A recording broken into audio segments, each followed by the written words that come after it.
नमस्कार. Navapur express news channel मध्ये आपले सर्वांचे स्वागत आहे. आज आपण सुरत महापालिकेत भारतीय जनता पक्षातर्फे वार्ड क्रमांक 25 येथे नवापूरचे भूमिपुत्र असलेले ॲडव्होकेट जयेश चांदेकर यांची मुलाखत घेण्यासाठी आलो आहोत. जयेश चांदेकर हे नवापूरचे भूमिपुत्र आहेत. त्यांनी इथे वकिलीचा व्यवसाय सुरू केला होता. वकिलीच्या व्यवसायासोबत त्यांनी समाजसेवा देखील आपली सुरू ठेवली. समाजसेवक ते आज भारतीय जनता पक्षाचे महापालिकेचे नगरसेवक पदाचे उमेदवार. यामधील आपला प्रवास कसा राहिला जयेश भाऊ? प्रथमतः सर्वांना नमस्कार. नवापूर एक्सप्रेस चॅनलच्या प्रथमतः मनापासून हार्दिक अभिनंदन की त्यांच्या माध्यमातून मी पुन्हा माझ्या नवापूर वासियांबरोबर बोलत आहे. सरांनी जो प्रश्न विचारला की एक समाजसेवक पासून तर भारतीय जनता पार्टी पर्यंतचा प्रवास, तर मी जेव्हा नवापूर नंतर जेव्हा मी सुरत वास्तव्यात आलो आणि सुरत मधून मी जेव्हापासून माझ्या वकिली व्यवसायाबरोबर आम्ही जय हिंद फूड बँक च्या माध्यमाने, जय हिंद फूड बँक एक ट्रस्ट आहे, त्या ट्रस्टच्या माध्यमातून समाजसेवाचे कार्य चालू केलं आहे. माझ्या बरोबर कमीत कमी 150 ते 200 मुलं आहेत की जे ह्या माझ्या सोबत कार्य करतात. जय हिंद फूड बँक आम्ही भूकमुक्त भारत या मोहिमे अंतर्गत आम्ही जय हिंद फूड बँक माध्यमाने काम करतो. त्याचं महत्वाचं असं की आपल्या घरी सुखद किंवा दुःखद प्रसंग राहिला, आपण 500 लोकांचे जेवण बनवलंय, त्या 500 लोकांच्या जेवणामध्ये फक्त 300 लोक आले, तर 200 लोकांचे जेवण वेस्ट फेकण्यापेक्षा आम्हाला कॉल येतो, आम्हाला कॉल आल्यावर आम्ही तुमच्या घरापर्यंत पोहोचतो, तुमच्याकडनं ते जेवण कलेक्ट करतो आणि त्यानंतर मग झोपडपट्टीमध्ये रस्त्यावर ज्या गरजूंना जेवणाची आवश्यकता, अन्नाची आवश्यकता, त्यांच्यापर्यंत आम्ही ते अन्न पुरवतो.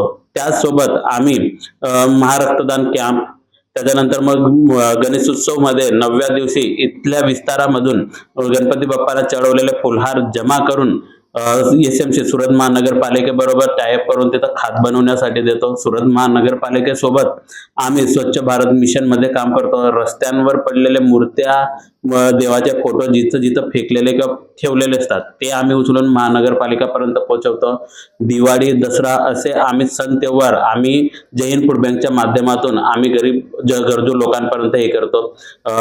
उन्हाळ्यामध्ये आम्ही छत्री वितरण, त्याचबरोबर थंडीमध्ये ब्लँकेट वितरण, ह्या हिशोबाने आम्ही विविध कार्य करतो. आणि आमच्या जय हिंद फूड बँकच्या ह्या कार्याची दखल घेऊन इथल्या आमच्या लोकप्रिय विधायिका संगीता पाटील मॅडम आणि जलशक्ती मंत्री CR पाटील साहेबांनी ह्याच कार्याची दखल घेऊन आणि माझ्यावर विश्वास करून मला वार्ड नंबर 25 मधून भारतीय जनता पार्टी या पक्षाकडनं मला ह्या माझ्या सेवा कामाला पाहून मला उमेदवारी दिली. आपण आपल्या सामाजिक कार्य कशा पद्धतीने करतात हे आपण अधोरेखित केलं आहे.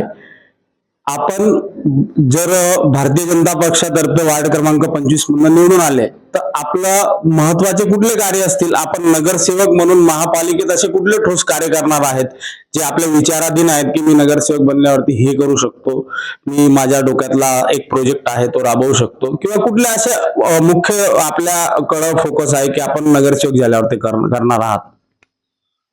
याच्या संदर्भात मी तुम्हाला हेच सांगू शकतो की मी आता डोर टू डोर म्हणजे प्रत्येक घरापर्यंत आम्ही जाऊन प्रचार करत आहे की आम्ही मत मागायला जाते. तेव्हा लोक त्यांच्या असणाऱ्या समस्या, कुठं रस्त्याच्या समस्या आहे, कुठं ड्रेनेज लाईनच्या समस्या आहे, कुठं पोलच्या समस्या आहे, अशा अनेक समस्या आहे. तर सर्वात पहिले माझी प्राथमिकता हीच राहील की मी त्या समस्यांचे निवारण करावे. कारण की माझ्यासारख्याला यंगस्टरकडनं लोकांच्या अपेक्षा फार आहे. कारण की मला तिकीट भेटल्यावर माझ्यापेक्षा ह्या विस्ताराची जनता फार खुश आहे की सेवा कार्याला घेऊन सुद्धा भारतीय जनता पार्टीने तिकीट जाहीर केली आहे. म्हणून त्यासाठी माझा तर फोकस हाच राहील की ज्या लोकांच्या समस्या आहे त्या समस्यांवर पहिले मी प्रयत्न करेल की त्या समस्यांचे निराकरण करणं. त्याचसोबत अन्न वेस्ट जायला नको आणि आपल्या विभागामध्ये स्वच्छाई, जो सुरत स्वच्छ शहर सिटी म्हणून ओळखला जातो पूर्ण जगामध्ये, तर त्याच हिशोबाने त्याच्यावर माझा सर्वात जास्त फोकस राहील. आणि जे विद्यार्थी आहेत त्यांच्यासाठी, विद्यार्थ्यांना सोबत घेऊन मला स्वच्छ भारत मोहीम आणि जय हिंद फूड बँकच्या माध्यमातून जे आम्ही भूकमुक्त भारत मोहीम चालवतो, ही भूकमुक्त भारत मोहीम मला या विद्यार्थ्यांना घेऊन फार मोठ्या प्रमाणामध्ये माझ्या विस्तारामध्ये राबवायचे. हे माझे पुढचे येणारे माझे प्रोजेक्ट आहेत. हे होते भारतीय जनता पार्टी वार्ड क्रमांक 25 चे उमेदवार जयेश चांदेकर.